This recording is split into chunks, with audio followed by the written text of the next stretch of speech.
Yesus sebagai nabi yang dijanjikan oleh Musa.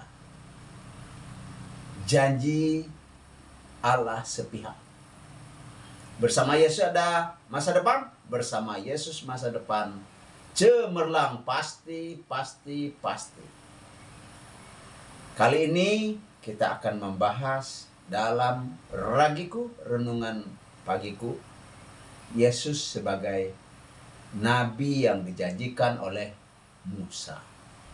Ada cukup banyak orang yang sembarangan menyebut dirinya nabi, mengangkat dirinya nabi, menganggap dirinya bahkan juga orang lain sebagai nabi. Padahal syarat dan ketentuan berlaku bagi seorang nabi. Saudaraku, memang akhirnya ujung-ujungnya nabi palsu.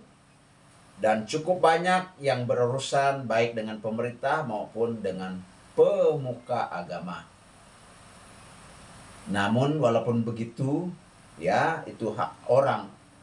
Mau sebut dirinya nabi kah, mau apa, terserahlah sesuai keyakinannya. Tetapi teologi Kristen mengajarkan bahwa nabi mempunyai syarat dan ketentuan. Dan ajaran Kristen tentang Yesus sebagai nabi, teologi Kristen tentang Yesus, yang pertama, Yesus sebagai nabi. Yang kedua, Yesus sebagai imam agung. Yang ketiga, Yesus sebagai seorang anak manusia yang tanpa dosa. Yang keempat, Yesus seorang juru selamat. Yang kelima, Yesus seorang raja.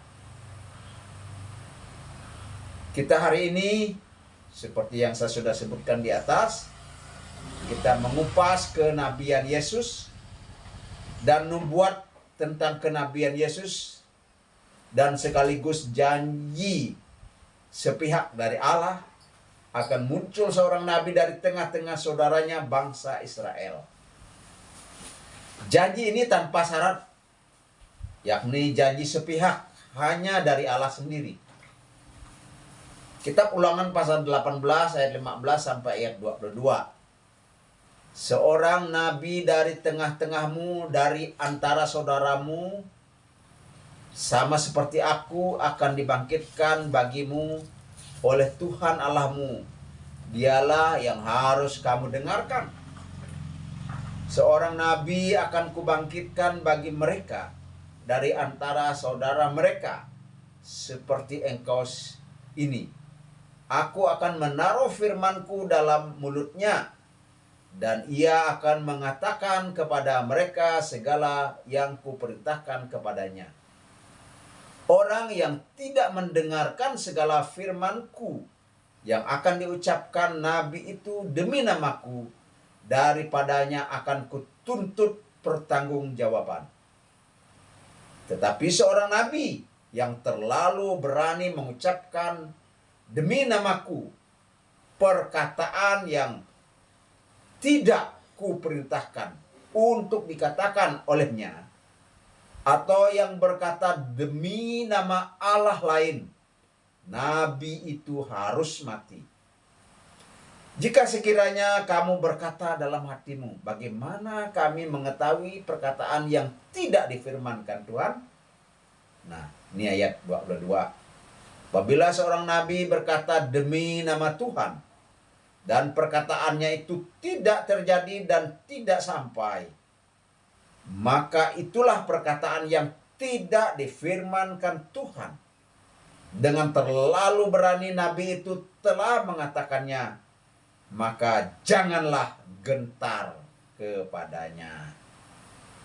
Saudaraku yang saya kasih di dalam Tuhan, Yesus Kristus, nabi yang dijanjikan.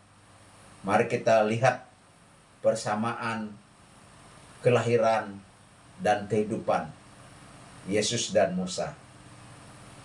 Yesus Kristus lahir, hadir ke dalam dunia ini, menggenapi nubuat dan janji sepihak yang dari Allah. Dengan analogi seperti ini. Yang pertama, Musa dan Yesus berasal dari Israel, bukan bangsa lain. Musa dari suku Lewi, Yesus dari suku Yehuda. 2. Musa dan Yesus sama-sama semasa kecilnya berada di Mesir. 3. Musa dan Yesus membuat begitu banyak mujizat. Yang keempat, Musa dan Yesus sama-sama bernubuat dan nubuatnya itu terjadi. Yang kelima, Musa dan Yesus sama-sama membawa umat keluar. Musa membawa umat Israel keluar dari perbudakan Mesir. Yesus membawa keluar umat manusia yang percaya dari perbudakan dosa, perbudakan kejahatan, perbudakan iblis, hukuman. Yesus bawa keluar. Sehingga orang-orang yang seharusnya dihukum masuk ke neraka di-cancel, batal, karena percaya. Jadi Yesus membawa umat itu keluar dari dunia kebinasaan. Yang keenam, Musa dan Yesus membawa firman Allah, menyampaikan firman Allah. Musa dengan 10 hukum dan Tauratnya, Kejadian, Keluaran, Imamat, Bilangan, Ulangan. Yesus sendiri adalah firman Allah itu. Firman Allah yang bersama-sama dengan Allah turun ke dalam dunia, berkenosis, mengosongkan dirinya, membatasi keilahiannya untuk menjadi manusia tanpa dosa. Yang ketujuh, Musa dan Yesus berhadapan muka dengan Yahweh. Yesus sendiri adalah Yahweh yang menjadi manusia. Dan Yesus sendiri adalah Yahweh yang transenden, menjadi manusia, diam di tengah-tengah manusia.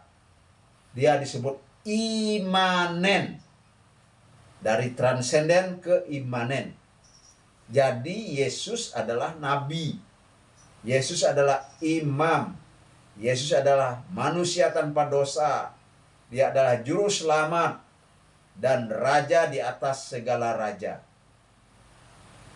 Dari analogi di atas yang pas, yang cocok, yang sesuai, yang alkitabiah,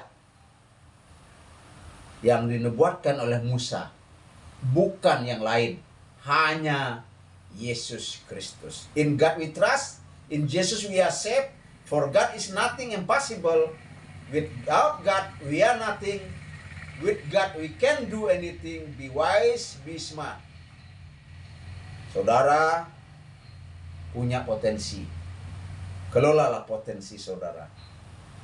Jika ada orang menghina kita, mengejek kita, mari kita maju terus. Anggaplah itu sampah. Tetapi juga anggaplah itu pecut untuk lebih maju, lebih kencang di dalam Tuhan Yesus. Bersama Yesus ada masa depan, bersama Yesus masa depan cemerlang. Pasti, pasti, pasti. Haleluya. Terima kasih.